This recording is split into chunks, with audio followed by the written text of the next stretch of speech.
Last 90 minutes of non-equilibrium statistical mechanics. If you remember, I was dealing with epidemics and absorbing phase transitions. And I started by describing models that are to some extent collected to percolation, susceptible, infected, removed. Then I went on to describing something called, at least at the particle level, the SIS model, and I discussed the influence of the conservation law. And what I want to do today is I want to do even simpler, but that's somehow the canonical example. I want to discuss something called directed percolation. I want to show you how this connects to the above, or the contact process. Okay, so today we're going to focus for half the session on the SIS model and directed percolation.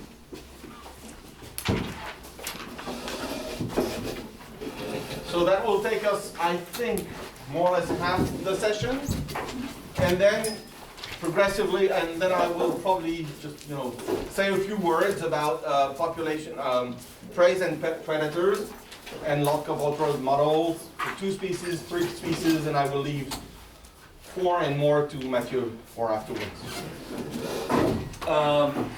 So let me go back to what I was telling you about, and what also Eric was telling you about yesterday afternoon. You have a bunch of particles which can infect each other. So an infected individual can contaminate a susceptible, and infected individuals can recover with a given rate gamma. There is a conservation law here which is strict. This is something that happens at the particle level. But of course, if you sort of imagine the susceptibles to be forming a homogeneous background, if you forget about the fluctuations of the susceptibles, then what you see is that you just have an effective process which is telling you that you have drenching or contamination, and you forget about the susceptibles right here. Just, you think of them as constituting a homogeneous background. Then of course there has to be some growth limiting process. Here it is due to the conservation law, but you can either put it by hand or you can put a finite carrying capacity. So I find it convenient to introduce it as an effective growth limiting process, but again, this is just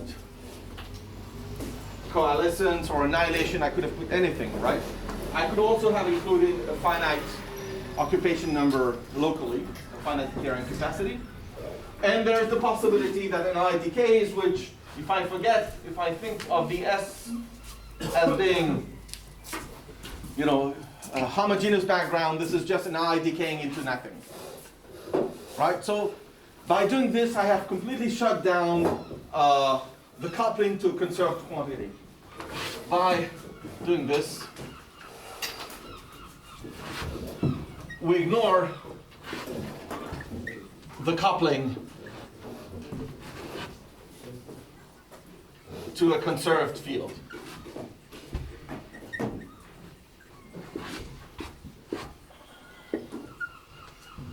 The reason why this is called directed percolation deserves to be mentioned, so let me tell you what the connection is. This is the same process as directed percolation. Oops. So you have to imagine a grid, which is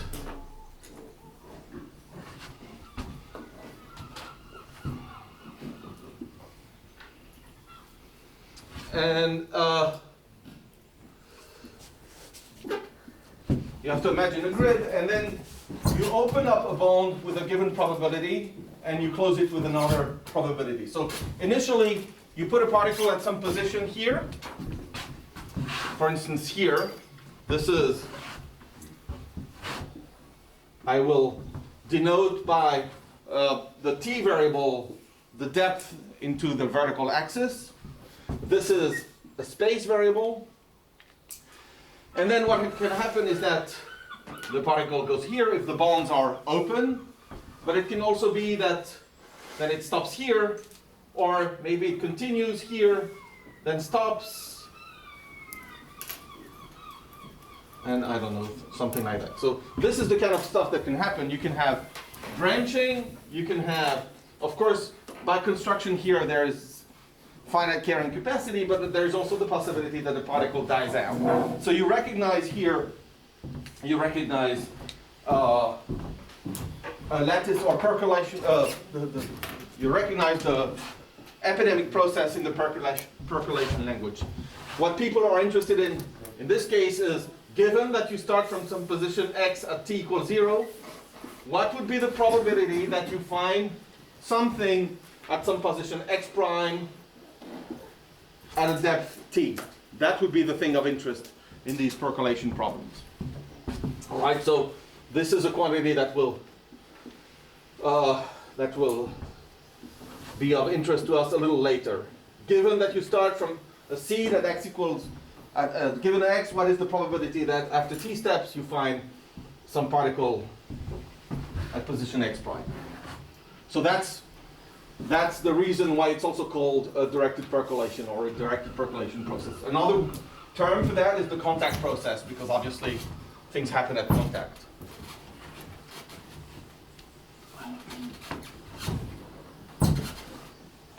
It's something that has been studied by mathematicians and physicists.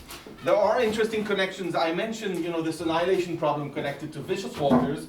There's actually a connection of the contact process with friendly walkers, with m-friendly walkers, in the limit that the number of walkers goes to 0. That's a very strange paper. Well, strange. The result is nice.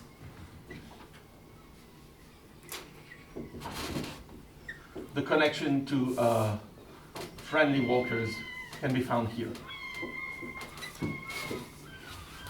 Okay, so suppose I want to study this process, and let me defer to a little later more exact ways of approaching the problem. What I want to do first is adopt a phenomenological approach. Let's adopt a phenomenological approach. And that's the key word to avoid any questions about limits and all that. So that's something that saves us in physics. Phenomenological approach. And I'm interested for this process here in describing an evolution equation for the local density of I individuals, right? So if I write an equation for this local density, of course, the R here, I will write it in the form of a first order Langevin equation, because I know I have a Markov process. This is a property I want to retain, so I'm going to write a stochastic PDE for this psi that is first order in time. Certainly there is diffusion.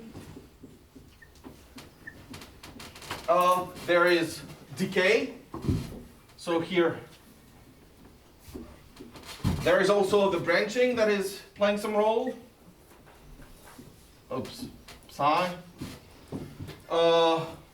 But given the way that I have defined it, there is no process limiting the growth, so that's why I introduced by hand this thing here. But again, this could have been done otherwise. And there is a noise term, and the noise term here will be taken to be Gaussian and white. So let's see what we have to put in there.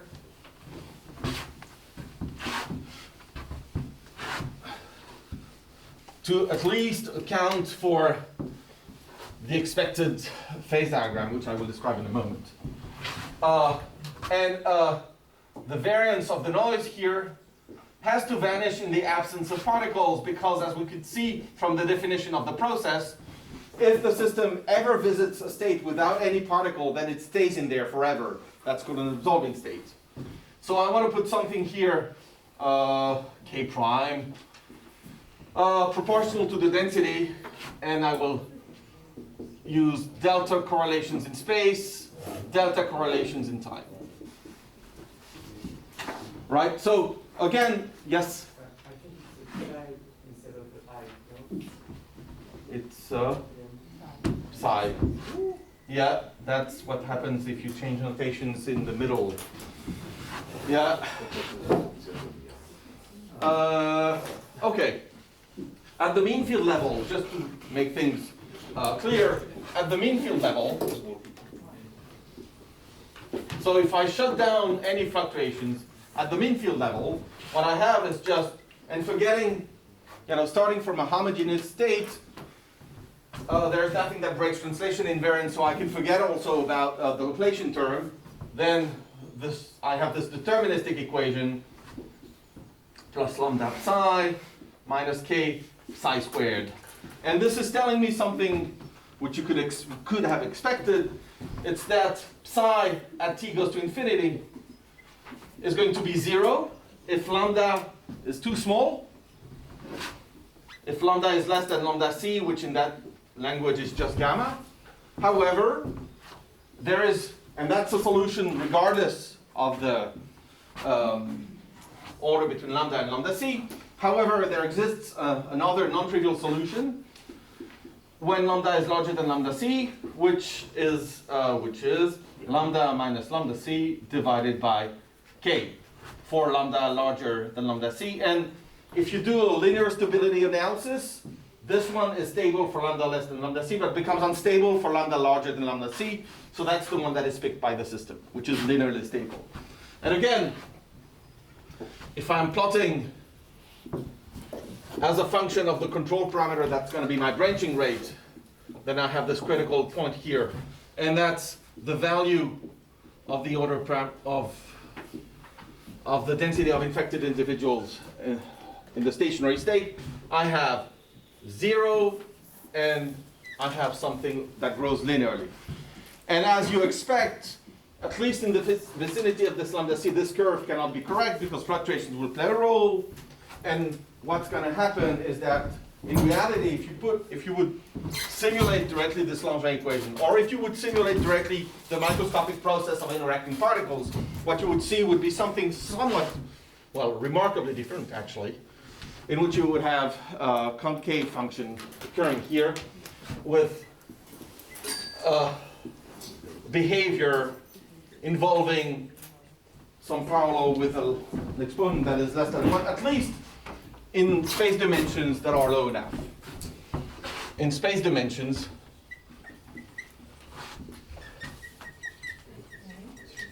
that are low enough. And you would get the linear behavior above a given space dimension where mean field is doing good. So the relaxation time here, as before, is given by the reciprocal of lambda minus lambda c on either side of the transition. And I want to tell you about something that, yes?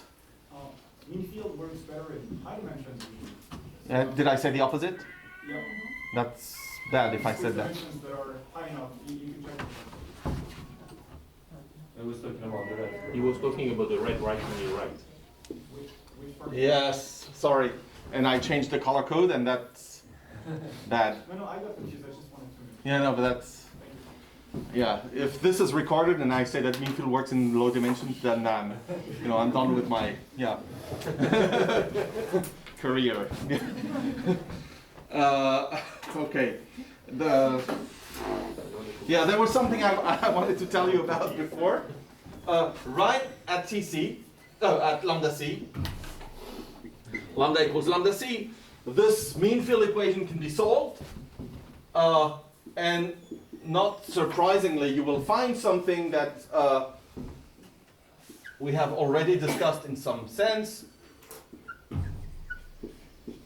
which looks like this, which means that at large times, there is parallel decay of the density right at the critical field. But I want to stress something that maybe you haven't noticed, and it's actually interesting and stimulating and not often mentioned. There are several time scales in the problem. There is obviously a microscopic time scale which I am not even considering because I'm already working at a phenomenological level. Then there is a time scale related to the initial condition. And if you look carefully, that time scale is given by 1 over k times rho naught. Of course, in the limit that rho naught goes to 0, in the case that you would start from a low initial density of infected individuals, this time scale can be large. And this is the limit that I will be considering. I'm going to consider what's going to happen in the case that rho naught is actually very small. So I'm going to plot as a function of time, psi of t, right at the critical point, the real one, well, the critical point. And what I see is that, well, initially, I have something that is roughly a constant and then decays as a power. This is not what you see in simulations. If you would simulate this process, starting from a very dilute population of infected individuals, what you would see would be the following. You would see something like that. And then there would be a regime in which the density would actually grow. And it grows for a period that extends up to tau initial, which means that if you send rho naught to 0, there is room for a large scaling regime here, and it grows as t to some positive exponent. And it's called theta prime for historical reasons. And I think this is nice because it's not so obvious why this is the case. The thing is that the existence of this growth, even though you're sitting right at the critical point, can be understood as follows. I will just, I will wave my hands and you will say maybe it's not rigorous. You will say that you don't understand, but we'll see. If I sit right at the critical point, in my initial state, if the initial state is prepared in a completely uniform random way, then correlations haven't built up yet. So they are rather short range, and it's the local dynamics is mean fieldish, right?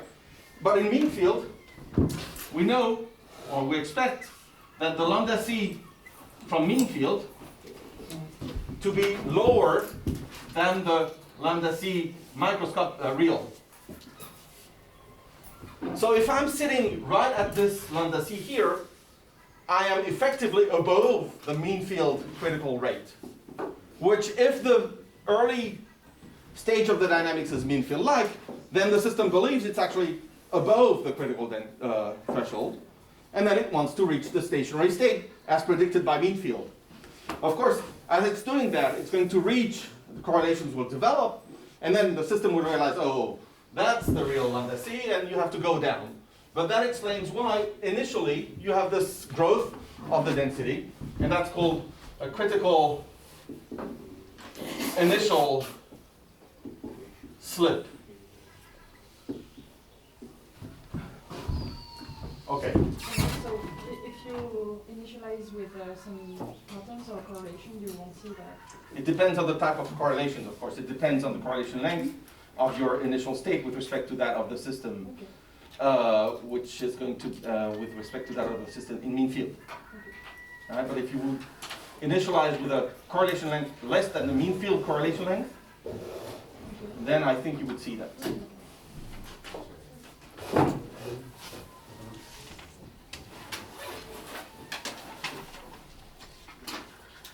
Okay. So there is also an interesting piece of physics that I'd like to discuss with this process, which has to do with super diffusion.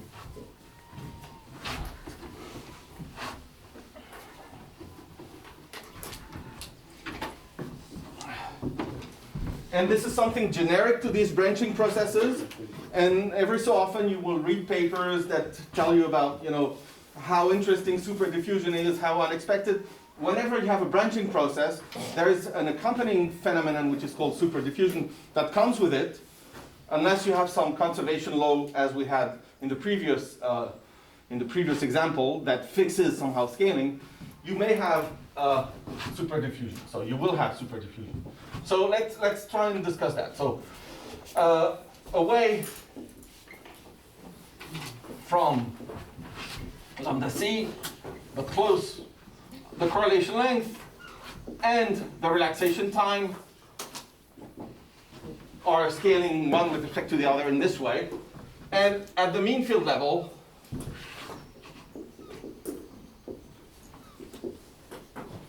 everything is governed by diffusion. You would have z equals 2.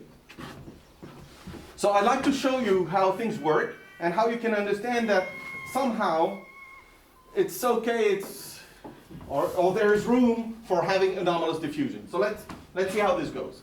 Suppose that we start from a particle here at position x time t.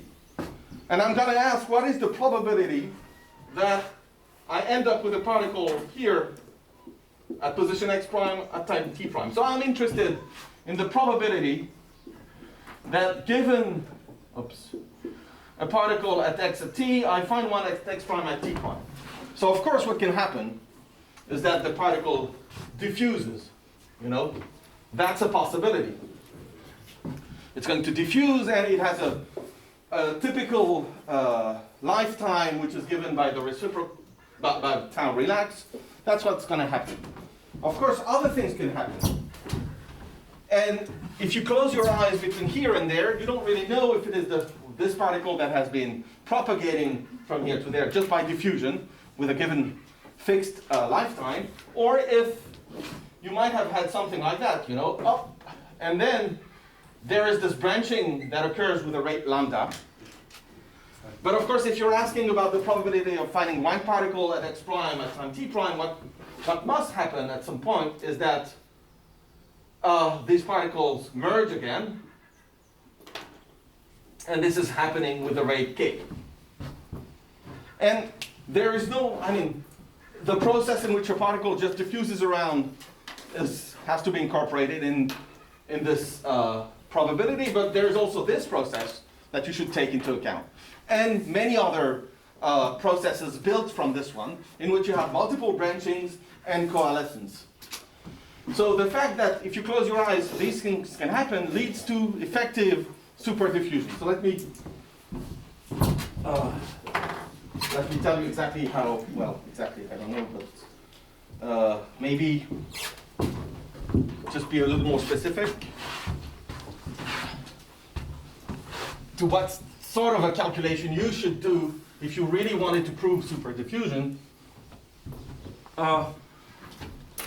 So first of all, you see that if you're asking this question, it's not lambda that matters, it's not k that matters, but it's going to be the product of lambda k, right? And whichever process you will be considering of that sort, at some point, if you have a lambda, you must be having a k. So the real coupling of our theory here is lambda times k, not lambda, not k. Okay? In Fourier space,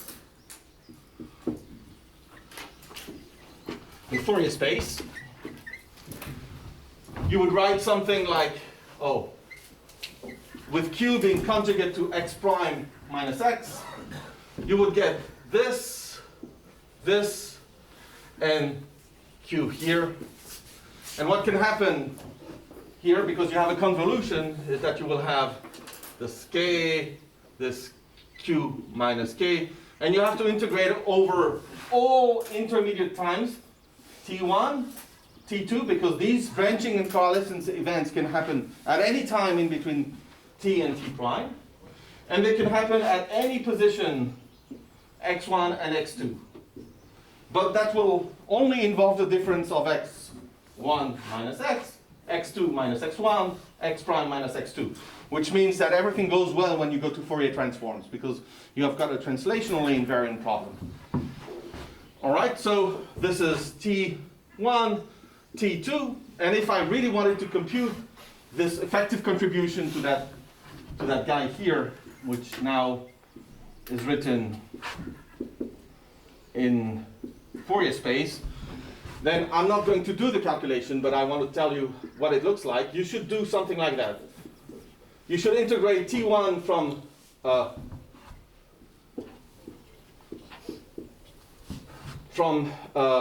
t to t2. You should integrate t2 from From where? T2 goes from, oh, it's not nice when I'm writing. Not nice. Not nice. Let's write with, starting from minus infinity. T1, I will not put bounds because otherwise I will make mistakes. This is going to T prime, and you should have T1 less than T2, otherwise this is not good. Then you should integrate over all modes, that is, over all possible positions x1 and x2 that tell you where this branching and coalescence events take place. And then what you have is propagation here, propagation between here and there of two particles. So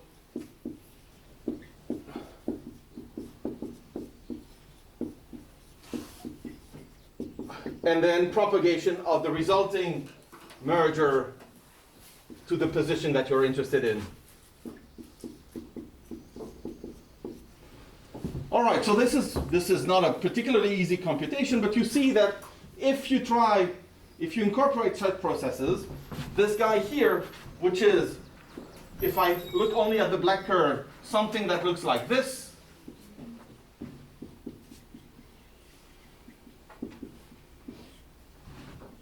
T prime minus T. Incorporating this will lead me to modifying D and tau relax if I incorporate that.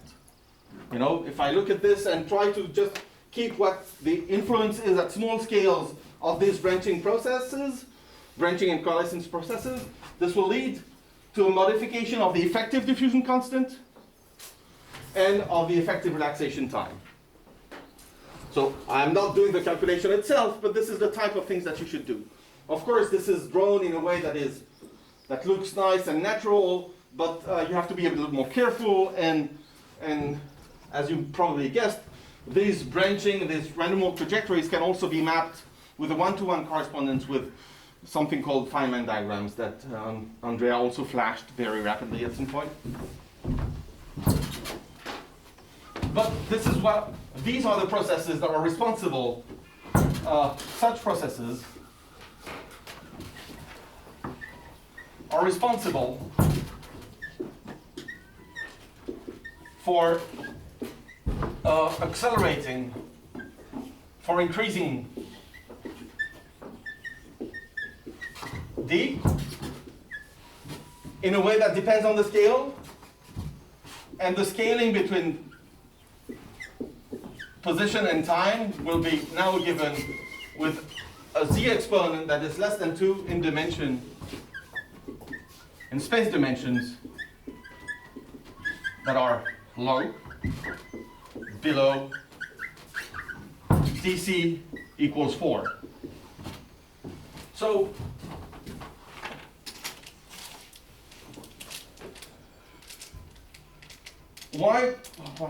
how do we see that dc equals 4? Then, you know, in physics is not very complicated. You just do dimensional analysis and you find the answer. So there is really nothing more than that. The upper dc comes from dimensional analysis.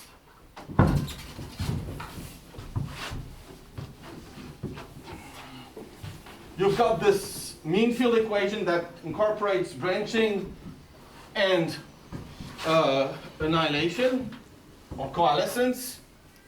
Then if you do, you know, as you were taught maybe in senior year in high school, comes from, then you count dimensions.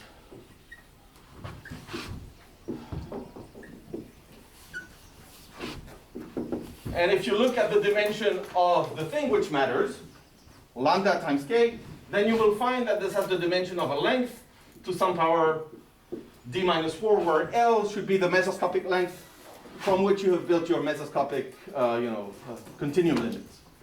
And that tells you that the continuum limit is okay in high space dimension, but the continuum limit has problems in low space dimensions, and this is why you have to do all these, renormalization tricks that have some effect also at large scales.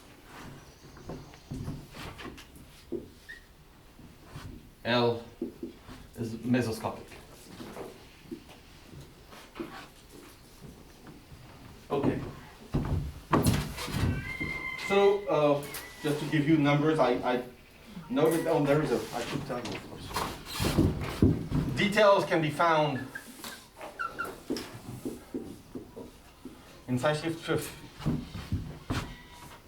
Physics B of 81, and there is a very nice review by Heyer Henriksen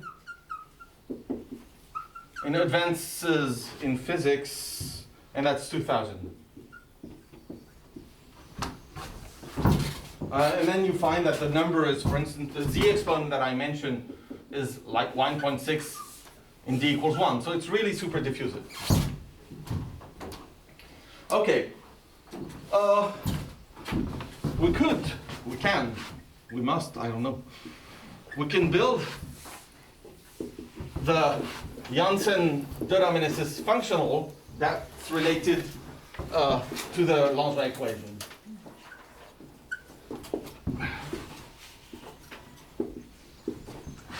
To this fluctuating, this stochastic PDE for my field. Oops. That's lambda minus lambda c, sorry. Lambda c minus lambda psi. No, that is a minus, sorry. Psi squared plus, what was it? Maybe k prime, psi, some, I call it eta here. And I will write it directly.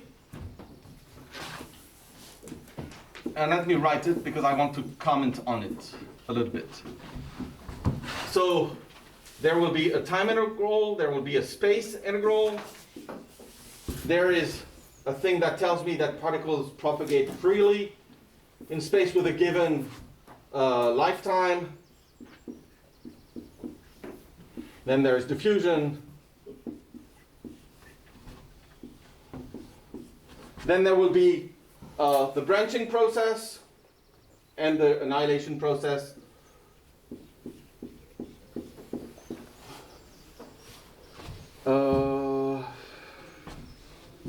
That's it. Oh, and there's this part here that is telling me, so that's correct. And there's k prime. I don't remember. Did I put a 2 or not? I don't remember. Psi bar squared. So this is what the action looks like. Usually people do a rescaling of the field so that one of the symmetries of this action is more apparent. After rescaling of psi and psi bar, just by constant factors, this is what you end up with.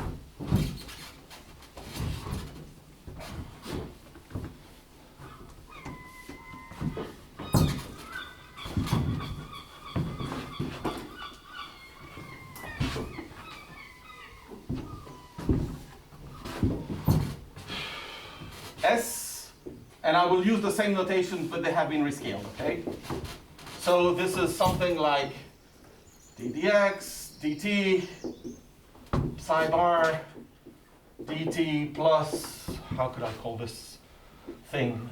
dr minus lambda, relation, sorry, psi plus d, g over 2, psi, psi bar, psi minus psi bar. And this r here is proportional to lambda c minus lambda. Right? So it's actually negative if lambda is larger than lambda c.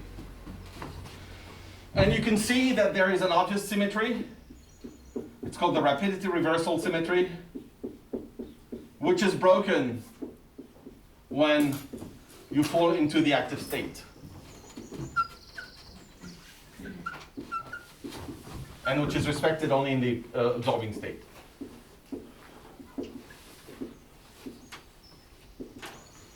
Okay. So what is it useful for? So right now I've been sitting at the mesoscopic level, and this is not really microscopic, but still I'm describing things locally. And I want to show you how you can use these things here to build up, to get closer to things that also Eric started telling you about yesterday evening. And suppose that I'm not interested in space fluctuations. The only thing that is of interest to me is actually the total particle number or the total particle density. I don't care about fluctuations. I'm only interested in whether there will be particles or not, regardless of the positions where they are, right? So suppose our interest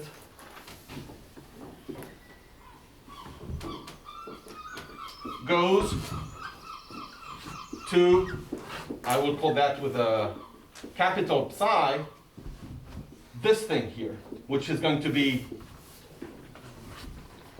the space integral of this local fluctuating field. This is a space average, right? And I want to know what the dynamics of this psi is. At mean field level, things I can forget about everything. That's okay, I know how to do, but I want to incorporate, I possibly want to incorporate fluctuations. So what I will do now is I will use this formulation. I will split the Q equals 0 mode, the average, from the Q non-zero mode, space fluctuations. I will integrate out the the non-zero Q modes, and I will get an effective process for this psi here. Of course, this is not a procedure that can be done exactly, but let's see how this goes and what the problems are. So,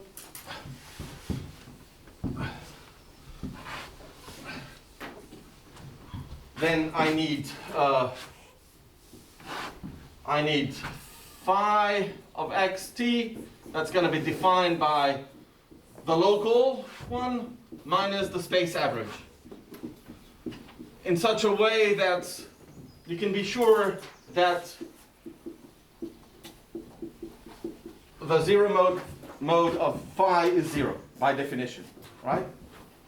So what am I going to do? So, recipe. Write S of psi bar psi as S of, well, now you split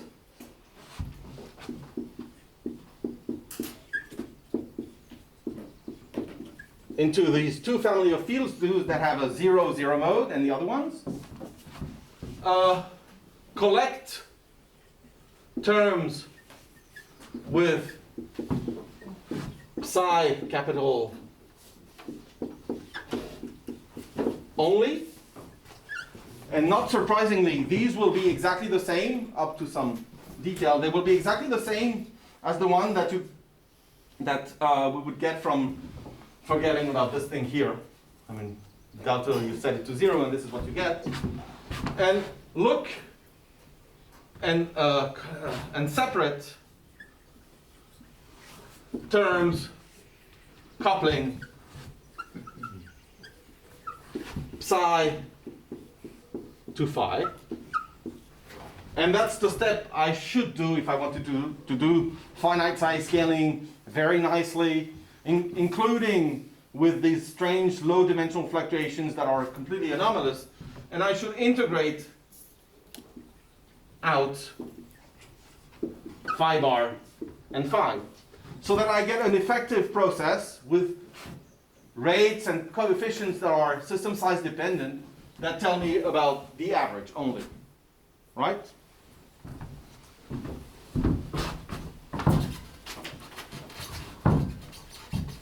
So it turns out that if you do that in low dimensions, this is difficult, because the correction terms that you get, they are infinite, just as the diagram that I wrote earlier for the propagation. If I would have actually computed that, you would have found out that it's infinite. So you have to be a little careful when you do that.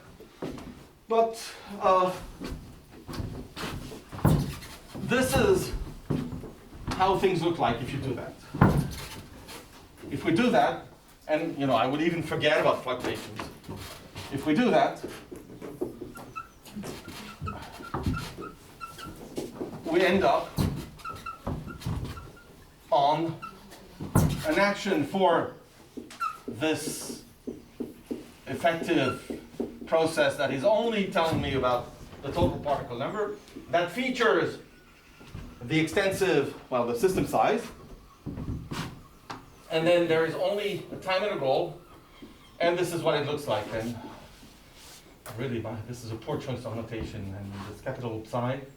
This is psi dot plus what is it, lambda c minus lambda plus g over 2, and I said d equals 1 because, okay, it's easier. Psi bar psi minus psi bar. And here, if I would do things correctly, that would not be exactly the same g, not exactly the same lambda minus lambda c. They should incorporate the effect of these other fluctuations caused by these inhomogeneous modes. But the typical resulting action would look like this.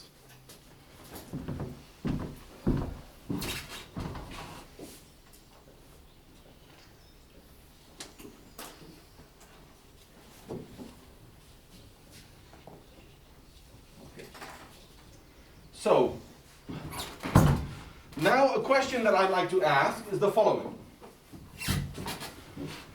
Suppose that and this is something that has been touched upon by Eric yesterday afternoon.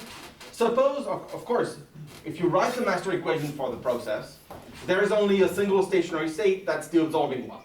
But we know that for the branching rate high enough, well, the active state will be long-lived. And you like to estimate this, the lifetime of this stationary state, this active stationary state, before the system actually finds out that it's finite and that it falls into the absorbing state, and then it's done forever. So one way to do that is to look, and this is something he has said but has improved, and this is a question that had been asked at the beginning also by Matteo, if I remember correctly. But you can actually show that the rate of escaping from this active state and going to the absorbing state is proportional to the fraction of trajectories that will go from the active state to the absorbing state. All right. So the rate of escape from the active state at lambda larger than lambda c is going to be given by the path and bear with me, I will forget about the capital thing because it's too much to write, right?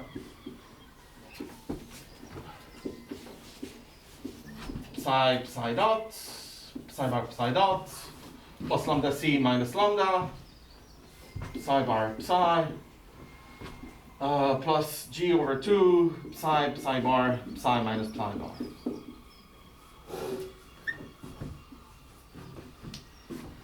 Okay, good. L is huge, right?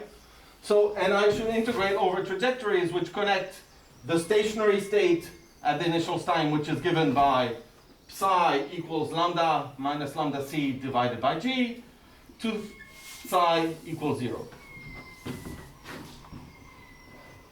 And that's giving me the escape rate. And Fred, the lambda c there is the renormalized one, right? Already. It should be. It should be. Already I'm sloppy here, but in principle.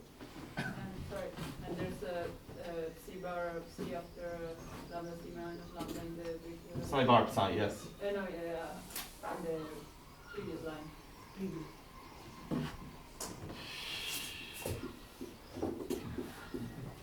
Thanks. There will be no added points, okay, you know that. Okay, good. The cookies. The cookies.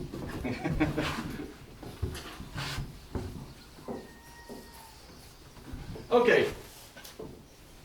So here everything, is set to carry out a saddle point analysis, and you search, because you have this huge parameter here, you just search for the realizations of the fields that verify these conditions, and that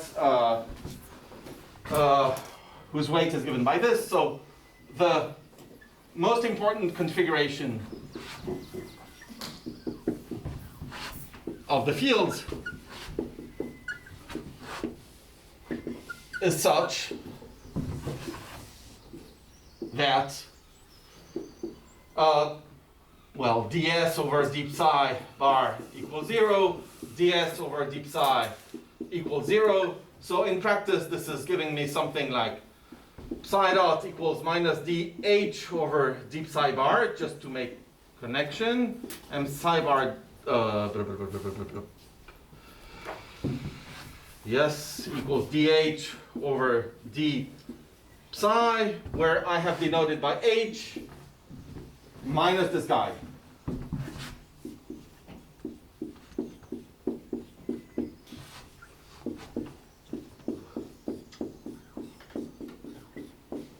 All right. So here you see the Hamiltonian structure of the equations, the identical Hamiltonian structure that Eric was mentioning yesterday. This is just coming from the saddle point approximation, exactly as he was doing. Well, the sauce or the toppings are a little different, but it's the same. Given that in the stationary state you have psi bar equals 0, this, of course, you can see from here, this Hamiltonian structure tells you that h is a constant of motion, and since you know what it is in the initial state, this is 0, then it's 0 all along. So when you evaluate s at the saddle, which is psi bar dt psi c minus h of psi bar c psi c, then you can forget about that because you know this is 0. And you just have this piece here. And psi bar c can be expressed in terms of psi from this expression here. So let me do that, and I have, hopefully I will not make any sign mistake, because if, and from h equals 0, we find that psi bar is actually given by, which is actually given by psi. Hold on.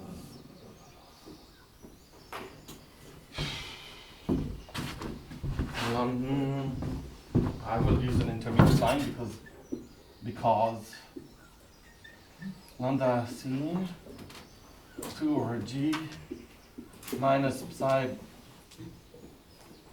plus psi bar equals 0. So that tells us, yes, psi minus 2 over g lambda minus lambda c. Not nice. Sorry, it's being slow. And I didn't even have the beers yesterday evening, so. Okay, good. One question. Why are we setting the Hamiltonian equal to 0, which is the I'm not setting in. I know it's a constant of motion.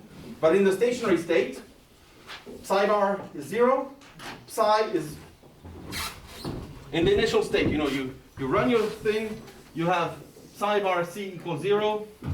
Psi c equals lambda minus lambda c over g in the stationary state.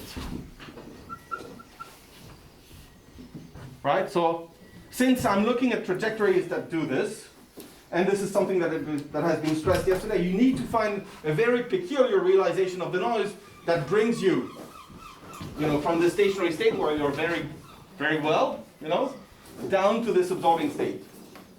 So you need to tune the noise for it to realize that, and it's an atypical realization of the noise.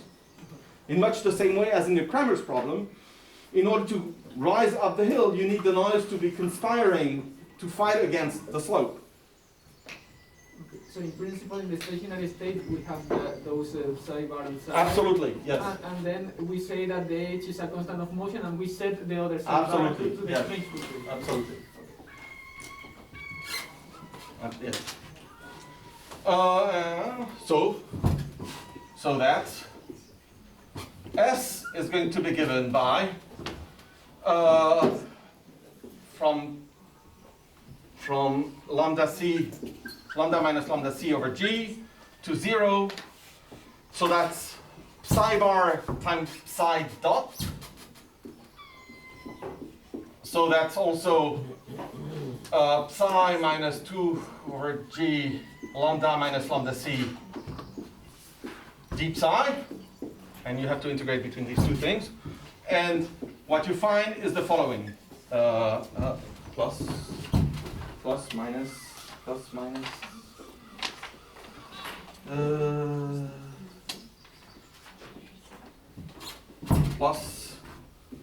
3 lambda minus lambda c squared over g squared. And therefore the rate of escape is E minus the system sinus times this. Therefore, the lifetime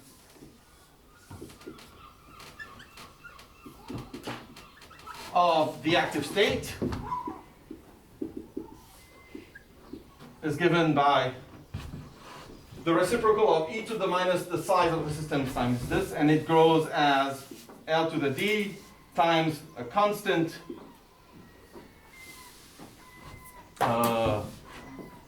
that involves times a constant.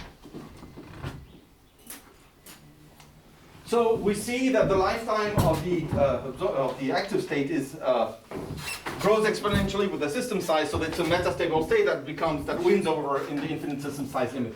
And this is no surprise. We know that phase transitions are only possible in the thermodynamic limit. But this is something that we can estimate here.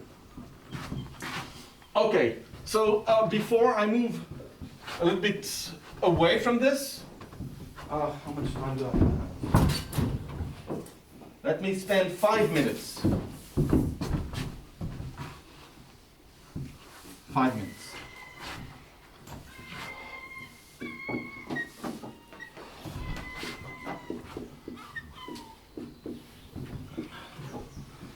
So suppose, and I would like just to try and make the connection in as clean terms as I can, because he has done exactly the same calculation, but it's yesterday, but it's not always easy to connect the dots. So what do we usually do in physics? We have a process, okay, and suppose that I have A, and I will sit on one side, just on one side. A goes to A plus A plus A goes to A goes to 0. Then you can write the duality action. And it's an exact translation of your microscopic process. And I will write it in terms of the duality fields very cleanly. Well, very cleanly. To my level of cleanliness.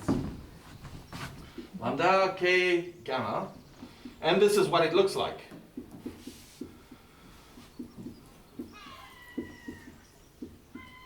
A plus minus plus or K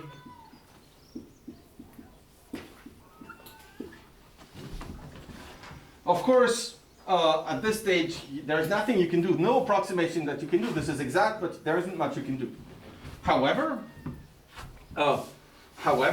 if for some reason there is the possibility of scaling the rates or of doing the kind of trick that I have done before, in which for some reason there is a large parameter, or let's call it n0, that comes in front. And in my case, the n0 that came out was the system size, the volume, right? Then you can trigger all this machinery of finding the saddle point and looking at the instanton. When you look at this action, it doesn't look to be exactly the same as the one that Eric was focusing on.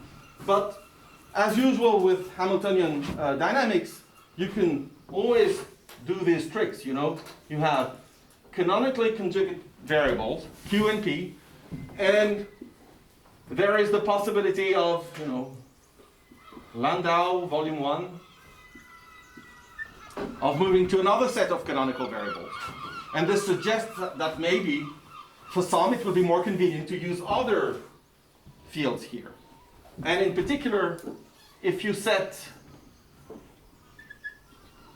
A hat equals e to the rho bar, and A, which is rho e to the minus rho bar, then you exactly end up on what I will find right away.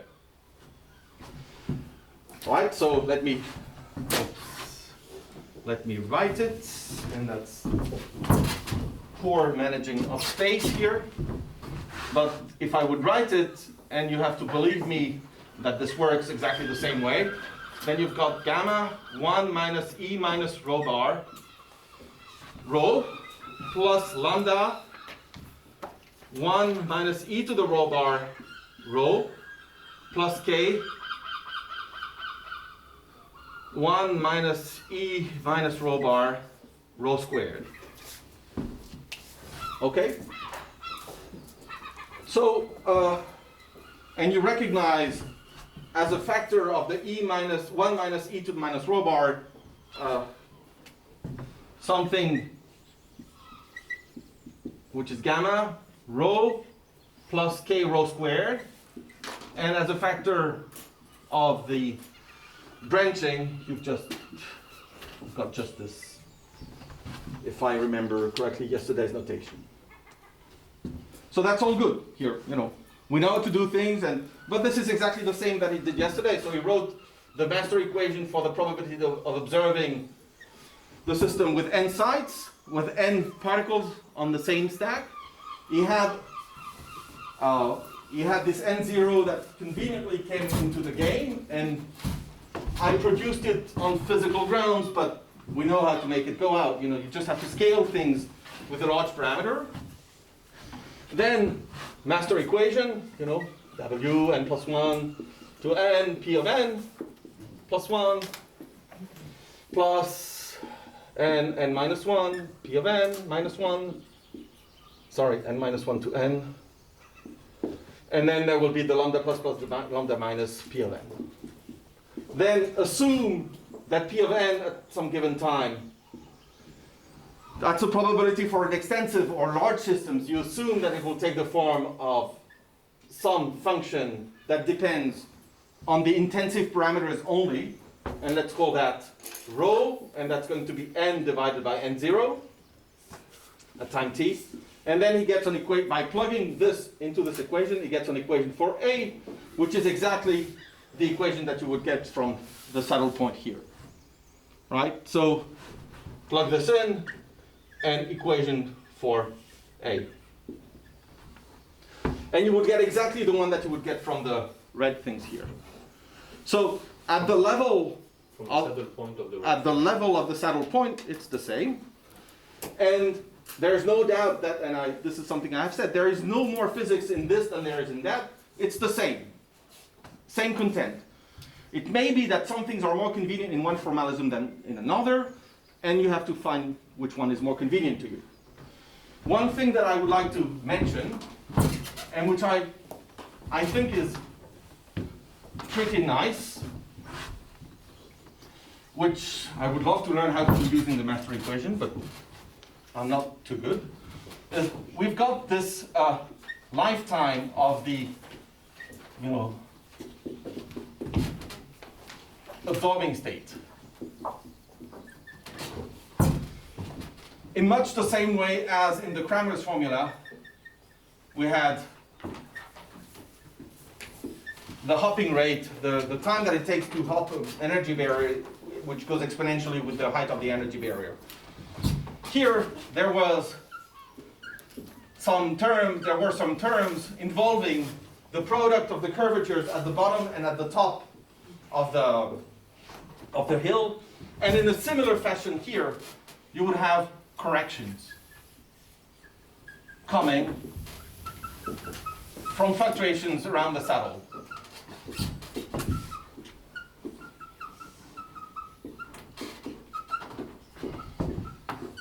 Which can be computed. So if you do a Gaussian expansion of the action around the saddle, you just have to integrate the Gaussian fluctuations and you get these corrections. And I would love to learn how to do that using the master equation, but I know this is possible. I just don't know how to do that. So it's your pick. You know, pick the method that you like best and then go with it. But there is no more physics in this. You pay a price which is constructing this. And that may look as a heavy price. Once you have it, I feel that you don't have to learn more because it's the same toolbox as the one that people know from the rest of physics. or you have alternative methods that I don't think there is, much of a difference here. Okay. One final thing that I want to tell you about, and then I'll move on to the last few things that I want to speak about. Well, no, a couple of things.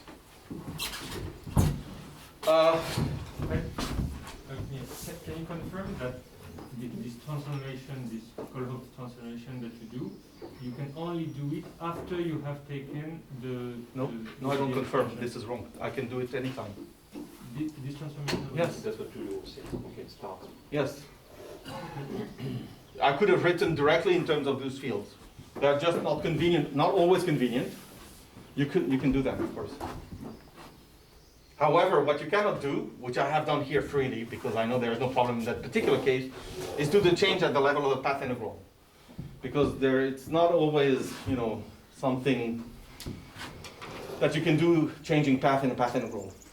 But in this particular case, in my head, at the speed of light, I did the construction from the operators from Rho.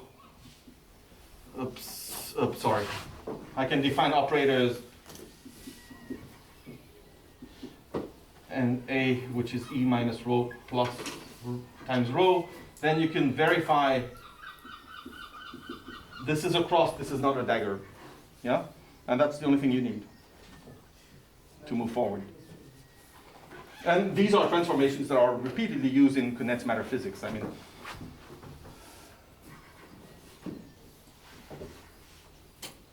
I think even Andrea used that. He used the phase and all that. That's the kind of transformation. Yeah. Okay. So let me move on. So yeah, that may be Eric's, but this is really not me. Okay, this is all the people that are, from Doyle, PDT, and all these people. Okay. How about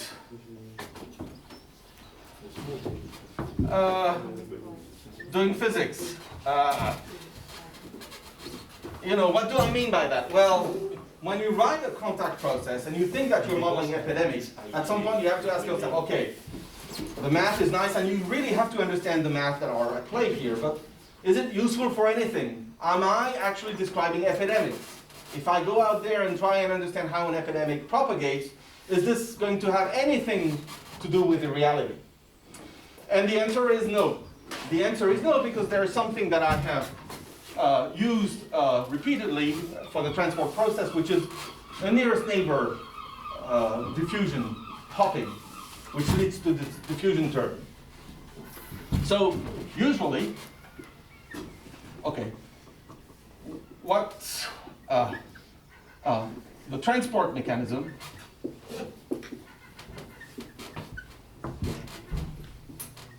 doesn't have to be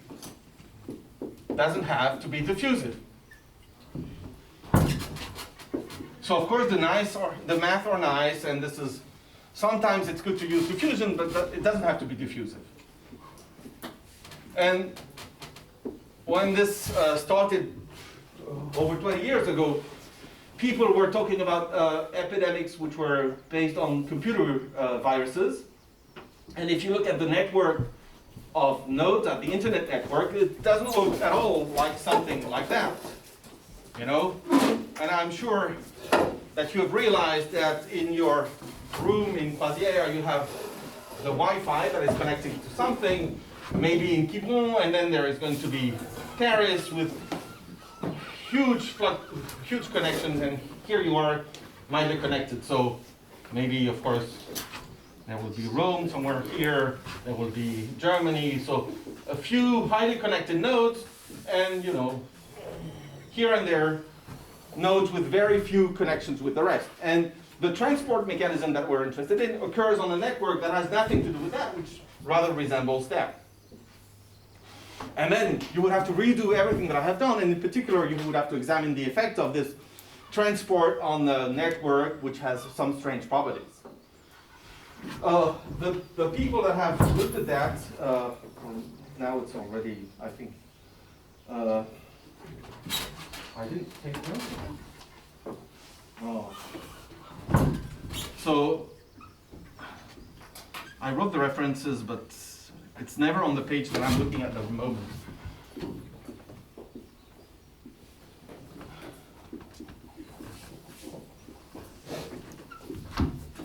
So these people started thinking, okay, what's happening if I look at this contact process, this SIS model, on a network that is not regular, in which transport is not occurring through nearest neighbor hopping?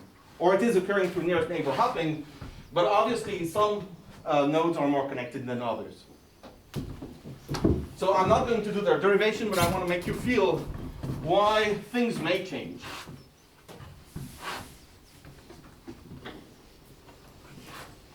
So if I'm looking at the density of infected individuals, as we've seen before, you know, there's death, then there's the branching process, finite carrying capacity, something like that. And what I should have done, but I didn't do that, is that you have to scale in some way. Oh, Z is a bad. The branching rate, you have to, you know, make it proportional to the number of nearest neighbors. So if you do that, then you will find that the critical threshold is not 1, but it's 1 over nu. Nu being the number of nearest neighbors.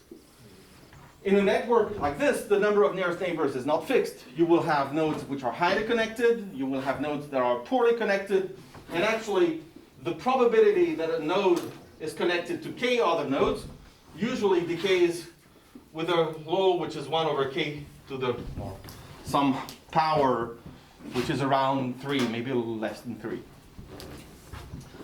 At least if you look at transport, if you look at airports, if you look at internet.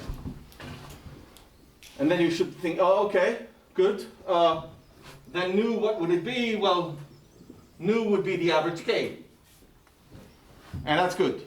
But you have to think that maybe this is finite. However, the problem with such networks is that they have huge fluctuations in their number of nearest neighbors. Hello. And because of that, this is not the average that matters, but it's really the variance. And the typical thing that we will be observing is square root of infinity. And if you look at that, then you think, oh my God, the critical threshold is going to be 1 over infinity. And the critical threshold is 0. That means the epidemic never dies. And this is what they found, maybe not so surprisingly. If you look at the stationary state as a function of lambda, then, so they have an improved mean field theory with an essential singularity as lambda goes to 0, but there is no threshold. No lambda c. So this is a problem. This is a problem, especially if you want to, find strategies to bring back a finite lambda c. Then in order to bring back a finite lambda c so that you have a chance of getting an extinct epidemic, then you have to play on this, on the network, and then you start cutting connections and you end up in a lockdown, which is something quite sensible. If you look up, and there was a very nice talk that you can find on the website of the ICTP on the way that these people explicitly model epidemics. And it's going to be a combination of mean fieldist model at low scales, in which there is a rather good mixing. Then there is, at a larger scale, transport phenomena that incorporate these huge fluctuations. And then, of course, there are decorations to the model, because this is really crude SIS. But these are about to scale models, and this is, then it becomes another science, which is, how do you actually describe and predict epidemics? Because describing is okay, because this is the past, but you'd like to predict, which is not without, it's of some interest, I guess you will agree with me. Okay, so one final thing that I want to say about this contact process, and I will not say much, but let's move on. So immediately after having told you that, well, you should forget about diffusion, I'll go back to the model with diffusion. So I have focused, because this is where fluctuation effects are the most important, I have focused on what's happening close to the vicinity of the threshold, because this is where statistical mechanics has more to say, but you shouldn't be focused, if you do that kind of physics, on fluctuations. There are instances in which fluctuations are not important, and nevertheless the physical questions are relevant. Other questions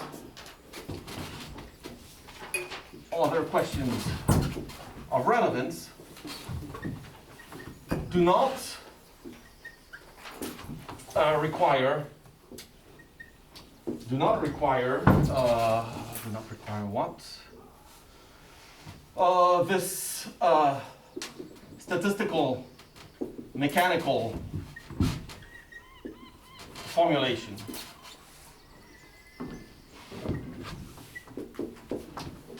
And in particular, and this is also of relevance to the propagation of epidemics, suppose, and let me use a one-dimensional, this is space,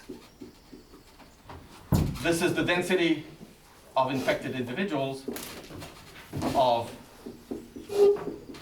eyes. Suppose that you start from a state in which locally the system has reached the active state in which everyone has been contaminated. This is it. I will take rho dot equals minus rho plus rho lambda rho 1 minus rho, and I will take and I will scale things. Yeah, I will stick with that. So here I have, but lambda is much greater than 1. Okay, so lambda is large. I'm not sitting close to the extinction threshold. Suppose that you start in space from a configuration in which at some location, in some city if you want, everyone is ill, and then you just open up, transport, and then what's going to happen is that the infected, and that's absorbing, the active versus absorbing state, the infected individuals will invade the empty space. And many questions, I mean, this is certainly of interest, but if you're sitting at lambda, which is a finite distance away from 1, then you don't care about fluctuations. Everything is going to be governed by nonlinear dynamics. And then if the transport mechanism is diffusion, what you can see is that, and I'm not going to prove that for lack of time and for, this has been done, I think, by Bernard a few years ago. This is the situation at some given time. If you wait a little bit, this is what's going to happen. And if you wait even further, after a while, the system develops a fixed profile that is advancing with, there's a propagating front which advances front at a velocity in this unit which is given by 2. So not only is there a universal shape that is coming out, but also this front is advancing at a finite velocity. And there is a whole literature on how you should describe this front propagation, why somehow the system selects a velocity which is 2. And there are lots of methods related to that. Actually, it connects to a quantum mechanical problem. It's actually quite nice, of a particle in the potential.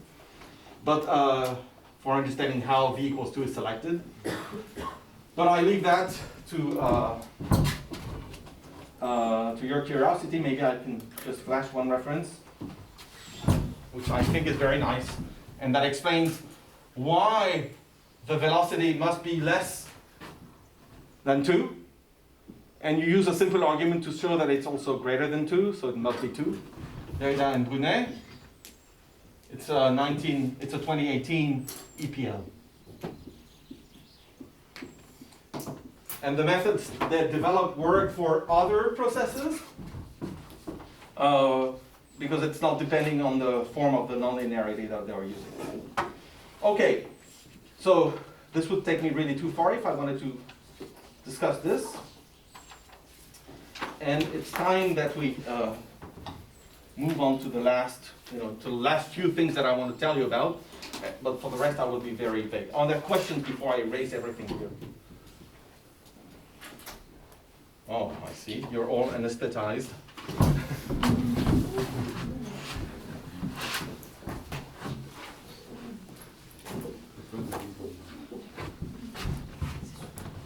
Okay. A few lectures ago, you started from the Langevin equation, Langevin description of the process, and you said, after a few computation of the correlation function, okay, this is physically wrong. And here you started directly from the... Yeah. So How do I know? So how do you know? Yeah.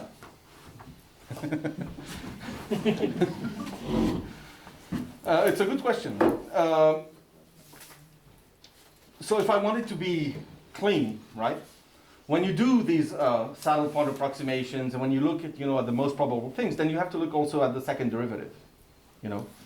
See what's happening, and you should see if the description that you're using is correct or not. You should be actually describing a minimum of the action. So if this is not the case, it means that you're expanding around the wrong point somehow in phase space. So if I would do an erroneous description, this is something that would pop out to me. I would see that actually my process is not defined, it's not stable, I'm not doing the right thing. I should tell you more. It's a bit more complicated than that, but I should tell you more. So Or you could tell me, you should never use the phenomenological description. Always go through Doi and Pellitti, or from the master, well, if I want to something exact, always go to Doi and Pellitti. That's exact. Do renormalization from here to get something at a coarse grain level. And that's the procedure I should use always. Then I'm happy with that statement. Yeah. And by doing that, and you will see in a moment, if you do that, then you make no mistake. So if you feel that uncomfortable in using these phenomenological equations, and actually it's fun because yesterday Olivier asked Julien, why don't you have the zeta term? Which was found, on purely phenomenological grounds by inactive model B plus by Mike. So it should be there by symmetries, but maybe it's not there. And it's only, the actual coarse grain from the microscopics that will tell you if it's there. Of course, given the type of models that he starts with, which are already, half coarse grain, then it's okay that maybe this one is missed. But it tells you also that if zeta is allowed by symmetries, maybe the starting point that Julien is using is already, forgetting about interesting physics for some part. And people have shown that this zeta is responsible for bubbles and all that. So, yeah. I'm sorry, this is not easy. Yeah. Okay.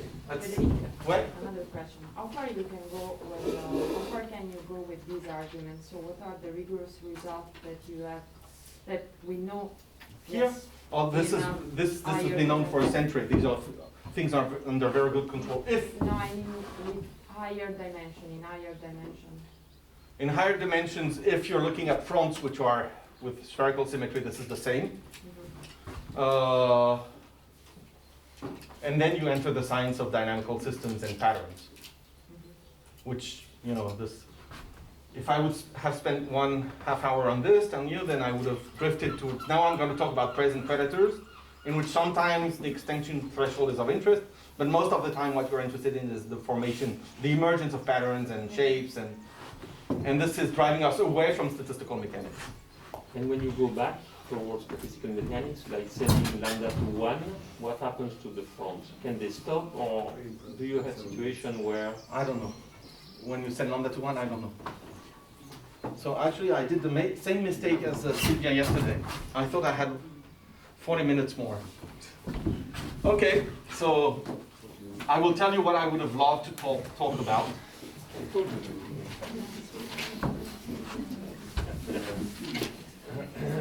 You can advertise the season 2. Season 2, yes. Little Doys and Little Pellitis, praising predators.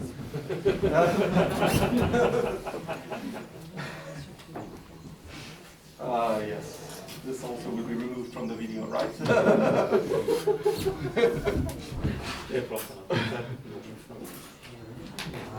Luca would be okay, but Masao. Okay. So let me tell you what can lead someone doing statistical mechanics to be interested in these Lotka and Volterra problems.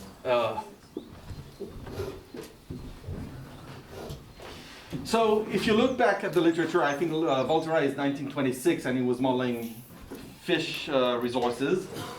The equations that these people write are, deterministic equations for the abundance of some population I, and I is the number of individuals in a given species. And the equation takes the form of a differential equation with a linear term. If Ri is positive, you're describing a branching process, multiplication. If Ri is negative, you're describing spontaneous decay, death, something like that. Plus nonlinear processes which, depending on the sign of alpha, tell you about finite carrying capacity, contamination, or predators multiplying because they're eating predators multiplying because they're eating predators multiplying because they are eating prey, things like that. But this is the general form of these equations. With, there is some underlying microscopic process that you never talk about. It's interesting because I think in the original formulations, this matrix was anti-symmetric with, zeros on the diagonal. Because if one species, yes, thanks. You couldn't stand because this is your thing. Yeah, sorry, Jude. You're absolutely right. I runs from 1 to n is the number of species, and these are deterministic equations. And actually, the system, these couple of deterministic equations are rather complicated to study. You can do things for capital N equals 2, and I will briefly comment on that because I'm running out of time and I don't want to rush things because that would be ridiculous. I had planned to tell you about n equals 3, and I was also planning to leave n going to infinity to Jules, Mathieu, Giulio, Ada, all these people that can do really, more complex stuff. So here, one of the things that you don't readily see on this equation is that if you search for the stationary values of the density, let me call rho I the fixed point of this equation. Then what you can prove is that, for instance, the quantity k of t, which is defined by this thing here, which is ni ni minus log of ni over rho I times rho I. This thing is a constant of motion. That just turns out to be a property of the equations. Surely, this is something, first of all, if you look up the equations and you start tweaking with the model, then this is not a constant anymore. And also, the fact that it's a constant of motion is an artifact of the mathematical modeling. So surely if you would consider the actual process involving particles and reaction noise and perhaps even transport, noise related to transport, then you would never have things like that. So it may be that some of the properties predicted directly from the analysis of such equations is not correct because noise matters, right? So what I had planned to tell you about was the effect of noise on these equations, on these Lotka-Volterra equations. And I will just put a few dashes, and I will...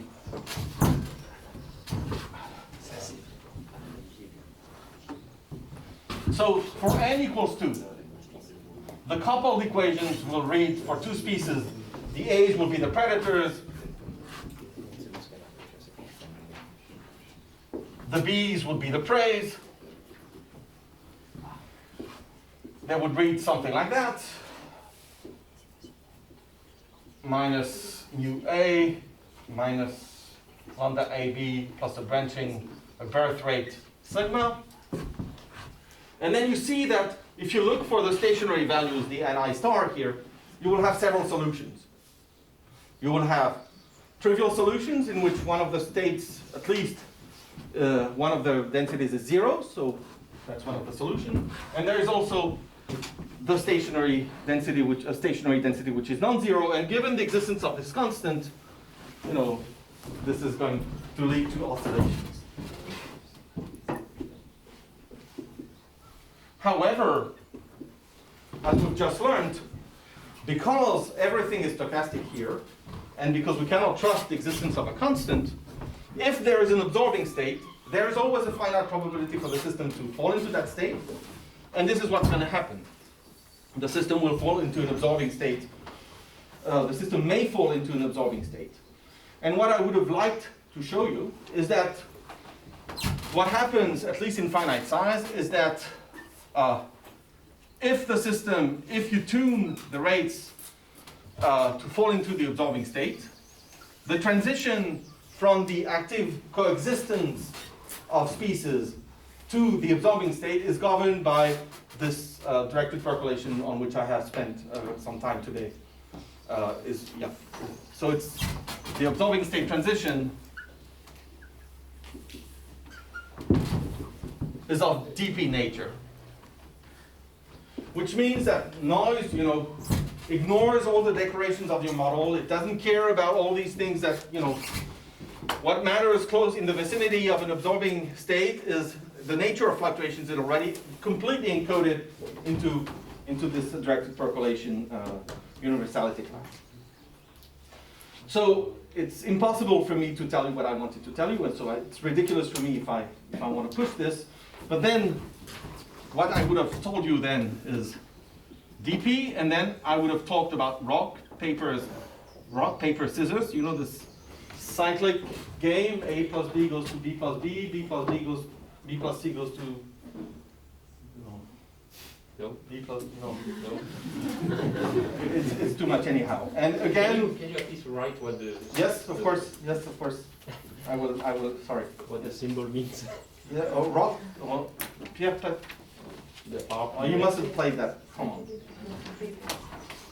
Rock, which is wrapped by paper. Oh, sorry. I didn't know that. Right, but if you're uneasy with that, No, just fine. no, but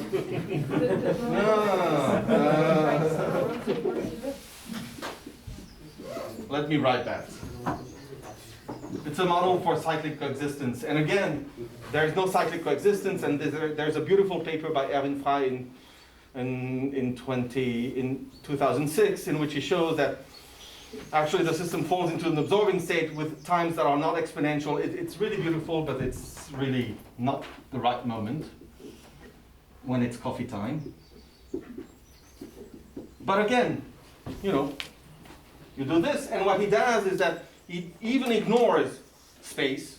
He works in a well-mixed situation. He works on a given site, but it's enough to use the reaction noise to produce these fluctuation effects and the fall into an absorbing state of a different nature.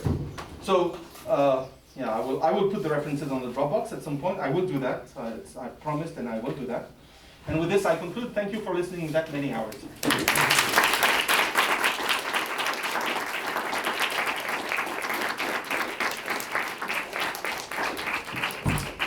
All right, time for a few questions, if there are. Otherwise, you can ask during the coffee break. All right, so if there are no questions, I would like to thank Frédéric, and he really did a nice and difficult job. So he's normally in the Rohu, all the lectures are like this, and means that long series of lectures, long lectures. It takes a lot of work to do it, so thank you very much, Frédéric, for the great lectures. Thank you.